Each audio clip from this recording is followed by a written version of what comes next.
Hi, I'm Tyson Franklin, and welcome to this week's episode of the Podiatry Legends Podcast. With me today is Lucia, Byrne from Donegal, and her fiance, Chris. They actually have started a business called Clinic Notes AI. Lucia is a podiatrist, and Chris is a software engineer. And this is my third attempt of doing this introduction, and I think I have nailed it. So welcome to the podcast. I'm waiting. I should put some cheering music in the background. Oh, I warned you that I bugger this up fairly often. So how are you doing today? Doing really well, thanks. We're enjoying a bit of winter sun in Tenerife, so it's good. I know. I said that when we jumped on the video. I looked in the background and went, it doesn't look like Ireland. And it's not. You're in Spain. Mm-hmm. Yeah. So is this a holiday? Is this something you do every year? Or was this just the weather was really bad? You go, we just got to get away. Honestly, last year I had January blues and I booked this in January. Oh, okay. So because it's a big thing in Ireland, people go away for winter sun is what they call it. It's just to stop the depression people get when the weather changes. Yeah, where I am, it's either hot or it's hot and wet. It's pretty much nice all year round. During winter, it's fantastic. Summer, it can get too hot. Where you are now in Spain, what's the temperature there? About 26, 27 degrees every day. Back in Ireland, snowing and freezing heavy. Well, I'm sure you're dying to get back to Ireland. Yeah, can't wait. Yeah. Okay, so then you'll get back to work, and then January, you'll have the January blues again, and you'll be booking another trip. Yeah, absolutely. Yeah. Okay, Lucia, you worked in the HSC, which I just asked is similar to the NHS. Yes, I did. Is that what you did when you graduated? No, I actually worked in private practice for 3 years and then got a senior post within the HSE that required a bit more experience than a post-grad. Worked there for a few years then, specialised in chronic wounds and managing the diabetic foot. And then back in April 22, set up my own podiatry clinic called Stride Foot and Ankle Clinic. Yeah. So what made you decide to go from private practice into the HSC, which would be probably more as a government position? Yeah. Money? There was a few factors. Money definitely wasn't the first. The HSE focused primarily on wounds. Wounds are a massive issue in Ireland as they are everywhere else. And I missed MSK. I really missed MSK. Yeah. I studied podiatry mainly because I like MSK. I always played football growing up and crazy into sports at the minute. So I missed that. I started it up. We set up first and it was like my bit on the side. And I always say I created a monster. So it kind of forced me. Yeah, it forced me out. I was working at the beginning. I was working like 9 to 9, but probably 8:30 realistically in the morning to 10 o'clock at night, just trying to juggle both. And then it came to the stage where I said I had to pick one or the other. And Stride Foot and Ankle Clinic was definitely my favorite. So yeah. And that's been going along pretty well. So you've had that, would you say it's September 22, was it? 1st of April Fool's Day, believe it or not. April Fool's Day. So you had the clinic up on April Fool's Day. So that was a good start. Yeah. So it's been 2.5 years. Yeah. And we have 5 podiatrists, including myself now. So it's really taken off. Yeah. Okay. And is it easy getting a podiatrist in Ireland? Absolutely not. One of our biggest challenge. That is. Yeah. Is it because the weather's so good during winter?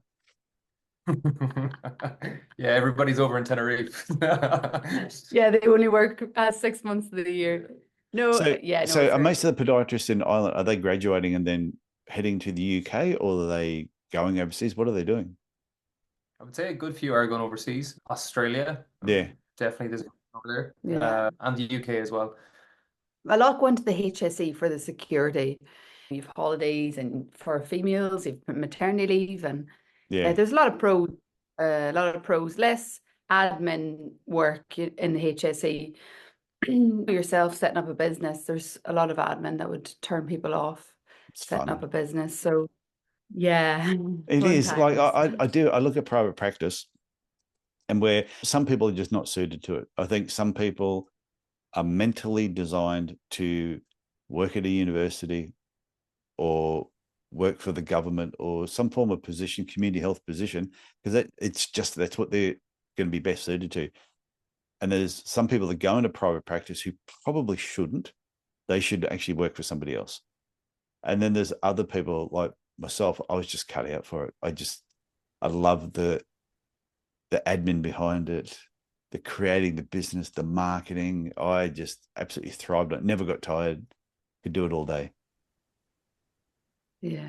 Yeah, I feel the same. I feel it's very fun. Don't like doing expenses at the end of the month, but everything other than that, I find it quite fun. Oh, yeah, I hated paying bills. Yeah, that part I did. I loved putting the money in the bank account, but I really didn't like seeing the money coming out of the bank account.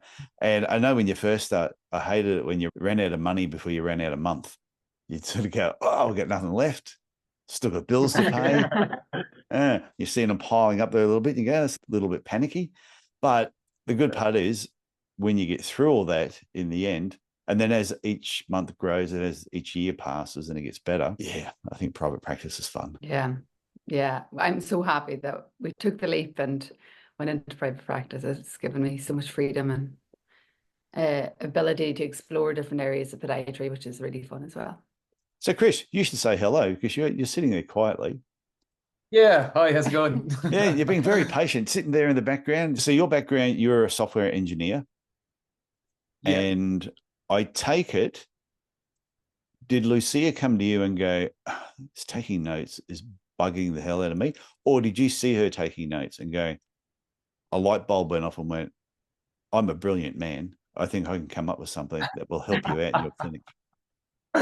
Yeah, it was a version of the second one. So I've seen Lucia struggle with notes since we opened Stride. When I say struggle, I mean it took her so long and took all of our staff so long. And it was also a stress. At the end of the day, Lucia would be stressed that she didn't have all her notes complete or whatever. So then she might have to go the next day and finish her notes. And also the quality of notes wouldn't have been fantastic. Like the level of detailing wouldn't have been great. So I just thought there has to be a better way of doing this. Discussed it with Lucia. Lucia said that's a brilliant idea. We looked at what was out in the market at the time, and we tried out a lot of different softwares, and we said, how can we do this better? So we use Clinico in our clinic, and the way that we thought it would better initially, at least, was to properly integrate with Clinico. So a lot of the softwares do say that they integrate with Clinico, and they do, as in they'll pull down a list of your patients, but you then have to copy your notes over from the software to Clinico. And then Lucia, I wouldn't say you're a technophobe, Lucia, but Lucia. Oh, you could call her that if you want. Yeah, this has been recorded, so you can't do anything to me. Yeah, but it's not a bad thing because this is one of those things. Some people, technology they just don't like. I don't like ulcers on people's feet.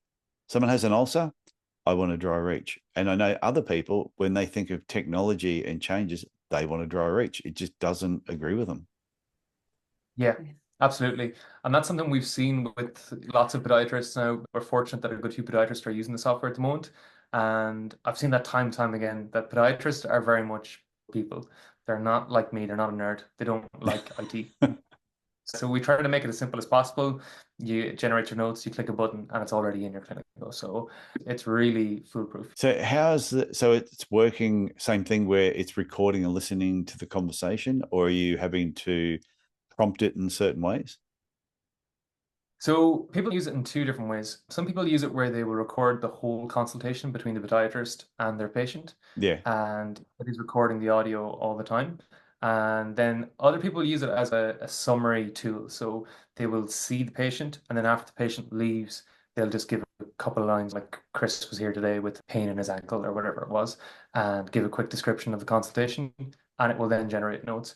So you can ask it to generate notes in any format you want. So you give it like a broad outline. If you want a SOAP or whatever format you want of notes, you tell it that beforehand, and then it will generate your notes in that format. Okay. And when you design this thing, it's gonna sound weird, but I don't know if other people are thinking this. Irish people are sometimes hard to understand. But I manage. I've got a lot of Irish friends, so I manage with it. There's a few people at the gym who are from Ireland, so I get that. Scottish people are almost impossible to understand, especially when they really go off. How does it's fine with accents? I would say Irish people probably are hard to understand on an international level. Yeah. Within Ireland, there are levels to that game. Like Donegal people, like Lucia, they're incredibly hard to understand. Like when I'm at Lucia's family's house, most of the time I'm smiling and nodding, and I just haven't a clue what Yeah, anybody's I can saying. understand you perfectly. Yeah, well, so Lucia was Yeah, a bit more bit difficult. No, I'm just yeah. joking. Yeah, so then it's the two extremes of the country. There's the north of the country, like Donegal, and then down the south, in Cork and Kerry, they have very thick accents as well. So the short answer really is just that I was amazed when I created it first that it picked up anything Lucia said. It's like, oh my God, this is mad. So Okay. then through testing and just continually improving, it's got really good at picking up accents. So we have mostly podiatrists from Ireland, but we also have a few podiatrists from the UK as well, and one or two from Scotland. And so far, no issues. I Haven't don't have any tested out Aussies. Australian, no Australians yet. Because Yeah. I've had a couple of word recognition programs that I've been using. And yeah, sometimes even the program I mentioned to you that I edit the podcast on, the videos Descript, the more I'm using it, the better it's getting it understanding me. I don't know if the program is just changing itself in the background because of me, or the people who are writing the program are adapting it, knowing that it needs to be changed. But sometimes I say things on there and I'm like, really? That's really what you thought I said? And then I listen back to it and I go, you know what? Okay, I get it. I get it why you think I said that, but in the context of how I've said it, why would I say hippopotamus just out of the blue? Yeah. So that was one of the things that I learned early on with the software. It's specifically trained. It's our catchphrase at this stage is built for podiatrists by podiatrists. So it listens to you, but it takes everything. It knows that it's listening to a podiatric consultation. So if sometimes there would be a bit of ambiguity between a word, it could be this or the other. It will 9 times out of 10, I would say, it picks up the correct word because it knows that it's something to do with podiatry. It's also really good at excluding everything else. And that was something that was kind of challenging. Lucia, being from Donegal, Donegal people are famous for chatting. That's what Irish people in general probably are. So, like a lot of Lucia's routine treatments, particularly. Well, you can speak more to this, but Lucia would do a lot of chatting about the weather and not so much politics. So it knows to, as you're talking about potatoes and things like that, it will just automatically just take that out. Yeah. No chit chat. No chit chat. And saying that, some people, I've had a few people request that it keeps one personal fact about a patient. Some people like to Okay. have that. So you can do that. You can you can have literally a heading that says personal fact, and it can pick up one personal fact for you. Could be about their dog's name, Sally, and it's the black Labrador. Yeah. It's nice touch. I think that's a great idea because we used to do it even when we were doing handwritten notes. But I say in every consultation, whatever they've told you, something personal, it could be their son's trying to get into medicine or to do pharmacy, just note that down. So the next time you see him, go, hey, by the way, did Steve get into medicine? Yeah. And they might know that you've written it down, but the thing is, it's a conversation piece for the next time that they actually come in. Absolutely. It's lovely. Yeah. So did you nice go to to have that. Clinico to integrate it with Clinico? Did you have to work with them to make that side of things work? No, so Clinico have a publicly available API. An API is just a way that two softwares can speak with each other. So they're just use their documentation. I kind of reverse engineered it using Clinico. And yeah, it was fun. So, Lucia, how have you found it going from handwritten notes to now using Clinic Notes AI? Well, it's just changed my life.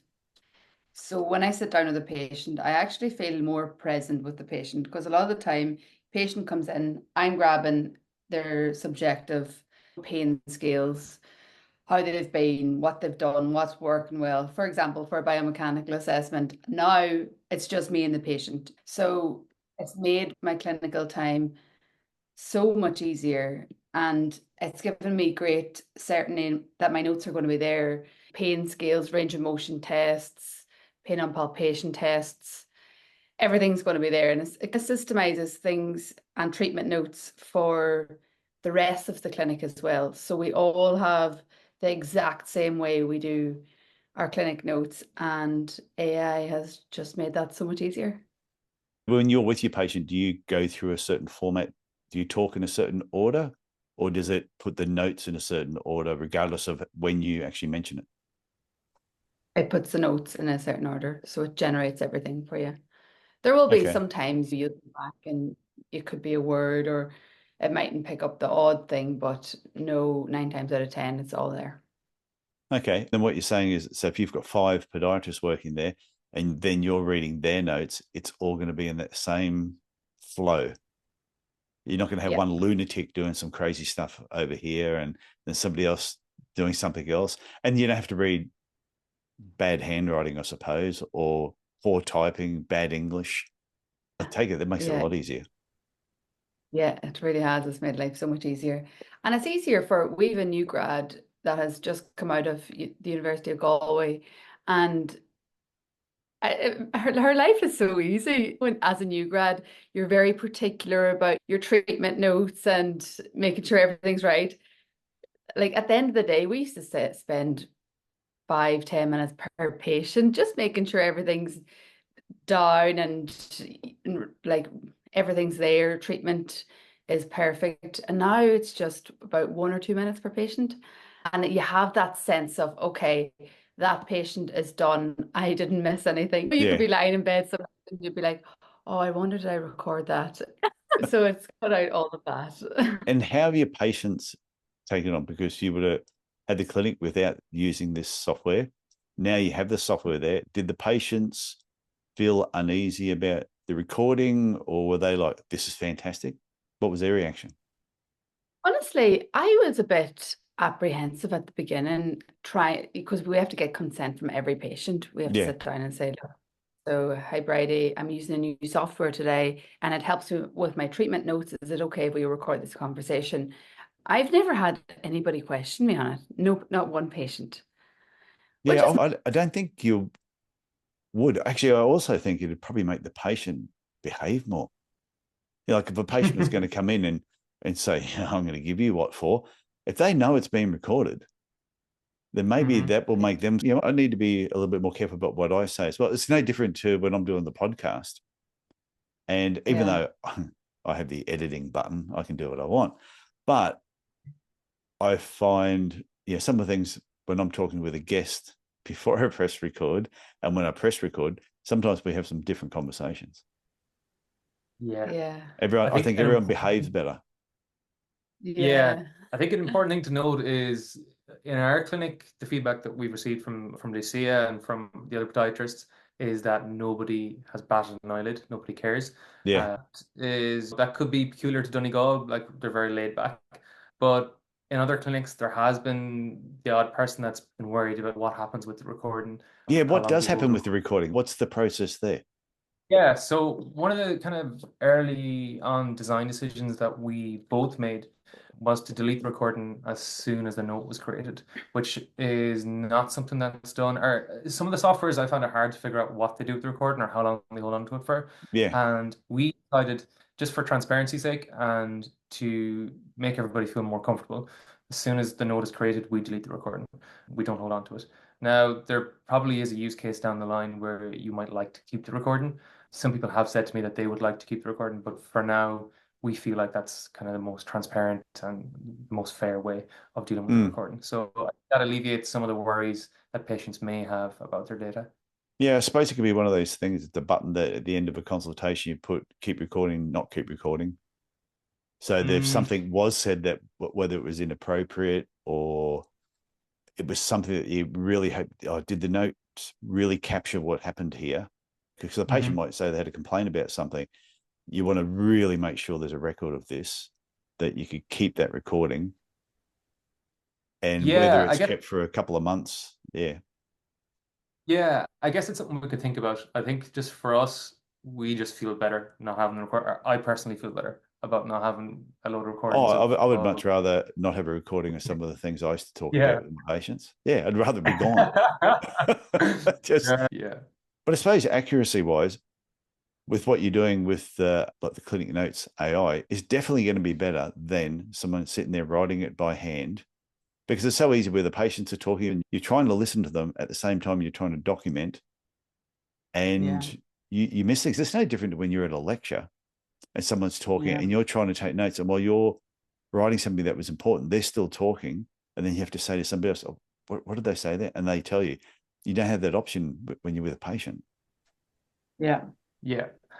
Funny, actually, the feedback that we received early on was that the notes were too detailed. So I had to create templates that would This make feedback from Lucia. This is feedback from other, not from Lucia so much. No, Lucia, I think, was the most encouraging out of all of the clinicians that used it in the beginning. But since then, some of the feedback was that the notes were too detailed and so that they were too long. And people found it difficult, like a patient is waiting for you, they're trying to see what happened during the last consultation. So we had to do a little bit of work to give people the option to make the notes very long and very detailed, Yeah. or very brief, but also still capture all the important data. So now, to prevent that from happening again, Chris asks the client for a template of their previous notes, and then he would use the AI to match whatever they've previously done. Because some people like really detailed notes, other times people like bullet points. Yeah. Yeah, because I was going to say, can you give it a word count limit? yeah, you can. And you give it a template, you can make as many templates as you like. Yeah. So some people have a different template for MSK, like a nail surgery, verruca treatment or something. So generally I'll jump on a call with people when they sign up, and I'll give them the templates that we already have and that we've worked on. And if they want to make their own templates, I always give them a hand doing that. It should create notes very close to what you're used to once you give the right instructions. I know when I've used ChatGTP and I will take a recording, like the recording that we're doing today, I will grab that and I'll go and dump it in the chat, and I'll ask it to help create show notes for me. And I've found it's probably usually about 80% or maybe 90% accurate. Every now and then, 10%, it takes different facts, puts things together, snorts some coke, and then just pumps out some really weird stuff. Yeah, Does that ever happen? Which say you have to still look at the notes, especially when the biggest things I've found with ChatGPT, for example, would be it might take a figure or a statistic that the person's mentioned here, then it'll take another one, and it sometimes does some weird things with it. And that it can always interprets happen. something completely wrong. Yeah, absolutely. There are AI hallucinations, they call them. So that basically AI, it's exactly what you said. It's yeah. You wonder, you go, I'll do all this for you. It runs through it and goes, hang on a sec. It takes a big snort and then it puts it, and you go, what were you doing? That made no sense. I hadn't really thought about it like that before, but that's a really nice way of describing it. Yeah, the thing we always say about using any sort of AI for helping you with your note taking, well, first of all, you should never use ChatGPT for anything that's private. Anything that, obviously. But aside from that, we would say that this tool will save you lots of time, but it doesn't replace. It doesn't mean that you never have to think about your notes again. You absolutely do. You should always read the notes, and you should always make little edits where they're needed. I think that's just a good practice anyways. I think it would be not a great world if the AI was just going off on its own and people weren't checking it. So yeah, it's interesting what you say there about chat too, about private information or about patients especially, is because I was at a conference in October in Arizona, and a lot of what we were doing, we were messing around with different prompts, and we were using chat just as an example. One of the other guys was talking into his phone on chat, so I just put my phone near his. I thought, just saves me having to say it. I'll just get him to do it. So it was his voice going to both our phones. We both used chat, and it gave us two completely different responses based on his profession, knowing that he is a 7th Dan grandmaster in martial arts, and knowing I would have a podiatry background. So he'd already had fed off of other stuff. It now probably thinks I'm American because he was American. Because of his voice. But it was just interesting. Same prompt, completely different answers based on what it already knew about us and how we'd used it in the past. Yeah, absolutely. And it's trading on your data all the time. And that's the real big one. That's the reason I think a lot of podiatrists in particular mightn't think of that sometimes when they're using AI. Like it's totally fine to use it for kind of the use case that you described there, taking notes of what we say. Perfectly fine for marketing. It's brilliant for that. But you absolutely cannot put any personal information in there, because that data has been sent back to the OpenAI guys, and who knows what they're doing with it. Yeah, so don't put all your bank account details in there, people. Yeah, not a good idea. Keep everything else separate. So where do you see it going from here? You've got it up and running. So how many clinics are using it at the moment? There are about 30 clinics using it at the moment. Okay. So we're still very early days. We had a soft launch, or we had a beta group probably, God, what, 4 or 5 months ago. And we're just coming out of that phase now where we're really happy with the product. So I don't know where we see it going. I think it's great though. I was excited when Lucia reached out to me about coming on the podcast. I just love it that, like, within podiatry itself, you've got podiatrists with their partners are involved in doing things that 10 years ago we never would have thought about this. Yeah. It would just been Yeah. crazy. I think like embracing AI and all other technologies to help with the profession is super important, because it really does, like, apart from obviously we have a vested interest in this Yeah. specific software, but aside from that, like, take all that aside, it actually just makes the quality of podiatrists' lives better. And I think it makes patients' lives better too, because they're now spending more time focusing on what they should be focusing on, which is patient care. Yeah. So yeah, I think it's what you say is very true as well. Like, it's, for me, coming from a tech world and then meeting a podiatrist, for better or for worse, it's been a really interesting journey, because I'm obviously looking at everything through kind of the lens of technology. Yeah. And being able to apply that to the podiatric world has been fantastic. I think that's where podiatry has changed a lot through, instead of podiatrists just being podiatrists putting blinkers on, you've got podiatrists, and yeah, a lot of them are married to other people that got skills that we can actually use in our profession, like your background. So the whole software engineering is going to be a benefit. I think it's great, especially this note taking, because the amount of podiatrists I know who have left the profession because they say that they were burnt out, and note taking was a big part of it. Yeah. So I think if we can make this better, then it's going to keep people in the profession. Yeah, absolutely. I was listening to your podcast, I think it was 209, why the particular podiatrist left podiatry. And I was like, oh Yeah. my God, so true. Like, it can really, and I have this conversation with Chris all the time, only for his IT expertise. I wouldn't have a website, online booking system, SEO, and it would be really hard. My life as a podiatrist would be very challenging.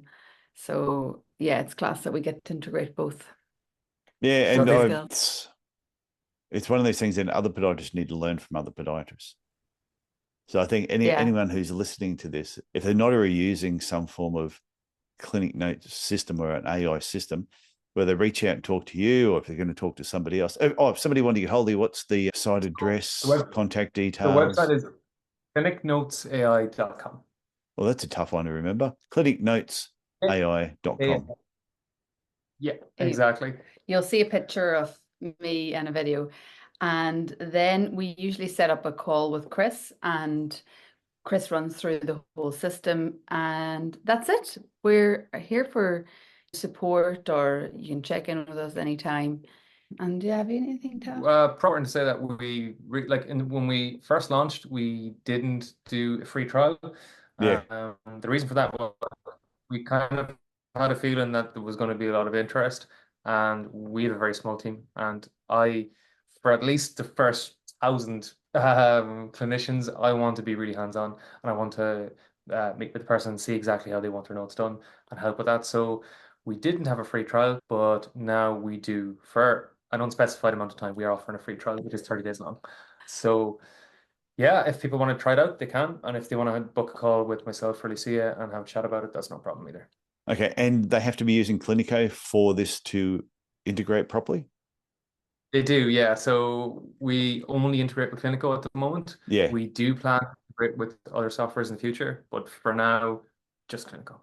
Yeah, because I know some other software programs that I have some coaching clients that are using, and they just mentioned something about integrating AI notes with that as well. So if anyone uses Clinico, doesn't currently have AI notes, then they reach out to you, and at least they can give it a free trial. And if it works out, they go, this is great. They keep using it. And if they don't like it, then you can say, why don't you like it? And then get feedback from them and make it better.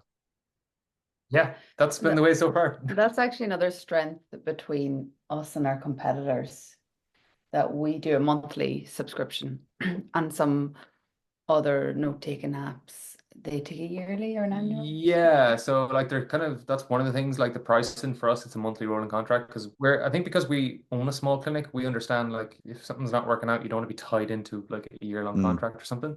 Some of the other softwares you have to pay up front for a year. And also, and this is not even part of the sales pitch, but do be careful looking at the other clinic notes, AI note-taking apps that say they integrate with clinical, because in our experience, or at least in my experience from trying pretty much all of them, a lot of them only partially integrate with it. So that was one thing that I really focused on when we were developing the app, and something that I think makes it different from everything else out there. Okay, and can you say how much it is, or is it people are going to talk to you? If you don't want to say it, that's fine. I'm cool with that. No, we can absolutely say how much it is. So it's €49 per a user per month if you have between 1 and 5 clinicians. If you have more than 5 clinicians, then it's a flat fee of $249. Then if you've got more than 10 clinicians, chat to me and we'll come up with something. The amount of time that it would save, because I know there's some tightwad podiatrists out there. None of them, I don't think any of them listen to this podcast though. It's the other ones we're talking about. That they never want to part with money.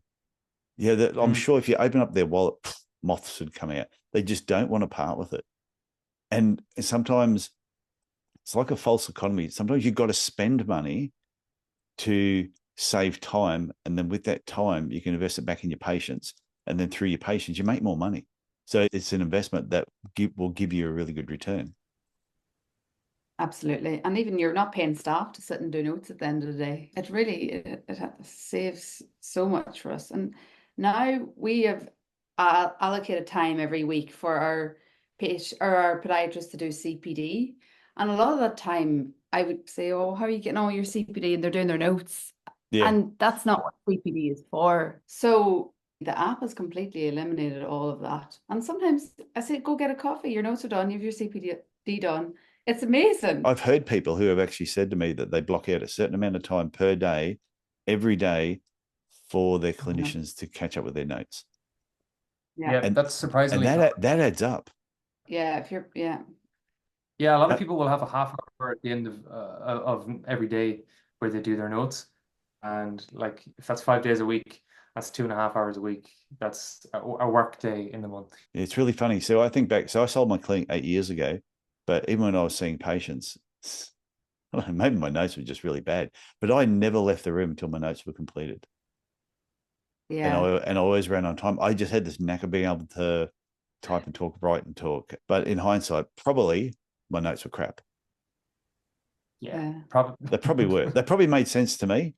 But I used to use a lot of abbreviations, which meant certain things that could speed up the process. But so out of curiosity, could somebody use the AI notes? I assume they would. Just like you said, they do their continuing education. They could be reading something and they could get recording at the same time and then say, hey, give me a summary of what I've just read, just like you would do with chat, I suppose. Yeah, you can. It's not something that I've seen done with it, but you definitely could. What about clinic meetings? If you had a clinic meeting and you had your whole team there and you did a clinic meeting, had this thing recording, could you say, give us a summary of our clinic meeting today, and then it gets handed out to everybody as well?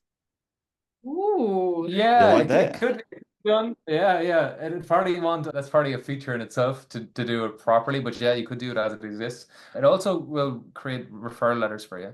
So based on your treatment, it'll kind of best guess at a referral letter. And then you can tell it will just put in kind of default sender's name and receiver's name.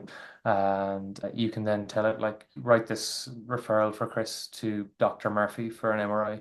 And then it will take all the details of your treatment and then put in the details that you've asked to add. Yeah, so I think any time that there's with a patient, with a staff member or anything, like, you could actually use it in multiple ways. Could be doing a performance review with a staff member. You could have it recording at the same time. Same thing. You have a copy, they have a copy. So it can be used in so many different ways. Yeah, it really can. Yeah, absolutely. Yeah. And from I having think an what argument. If you're having an argument with your partner, you just turn it on the computer at the same AI We time. never argue that. That's to AI tell me who's right. And at the end, you go, who was right in this particular argument discussion? Yeah. Funny, AI would always be choosing me, but anyway. Yeah, I think some podiatrists, I think all the younger podiatrists coming through are going to just embrace the Clinic Notes AI. They're really going to embrace it. And I think the ones that have been out for a certain period of time, there's going to be a split group that will, and there'll be a split group that won't. And then some of your older crusty ones who are so set in the way, still doing a plaster cast, sending off to a lab, wait 2 weeks. Yeah. These people have not changed and adapt just on how they get orthotics onto a patient's foot, who are still doing everything the old way, probably won't take this on. They've still probably got the little cards that they write on the paper files and filing them away that way. They probably won't change, but that doesn't matter because they're not going to be around long term. It's the newer ones coming through. Yeah. Although I've had a few calls with a few podiatrists that have jumped straight from, well, two in particular, that have jumped straight from paper notes to using Clinic Notes AI integrated with clinical. And I was super impressed. Amazing. Yeah. That's great. But I was just super impressed. And they've really taken to it and use it all the time. And yeah, that was really encouraging to see that someone, what this one person in particular had said to me was that they hadn't really seen the benefit in using Clinical for their notes until the AI stuff came in, because then they're like, oh, now I actually don't have to write notes at all. Yeah, well, even for me, right up until selling my clinic, my initial consultation, I still handwrote things, but the sheet that I had a lot of diagrams on it. So I love doing drawings because drawings just made sense to me on when a patient had a certain problem. But if I had a clinic now, no, I would have Clinic Notes AI. I don't want to have to sit there having to type notes. If something can make my life easier, I'd pay the money to actually do it because I know the benefit that you get at the back end. Yeah, absolutely. Yeah. Okay, so one more time before we wrap up, just let people know that if they want more information, go to clinicnotesai.com. All the information will be there. I think it's fantastic what you guys are doing, and I can't wait to see how it develops over a period of time. And if I'm ever in Ireland, we can have a Guinness. Absolutely. We can split the G. Have you done that before? Do what? Split the G. What is split the G? Oh, I'm going to leave that as a wee challenge for us to complete when we see each other. Oh, geez. Okay. It's not as dangerous as it can. It sounds really bizarre. If I Google it, will I find out what split the G is? I would say so, yeah. It takes years of practice to get it right. Years of practice. I think we've mastered it. As much as Clinic Notes AI, we've mastered splitting the G as well. Okay. Well, I'm going to Google that, and I may need to practice before I get there. So, Lucia and Chris, I want to thank you for coming on the podcast, talking about what you've developed, how it's going to help the podiatry profession. And so thank you very much. Thank you very much for having us, Tyson. Thanks a million. Thank you.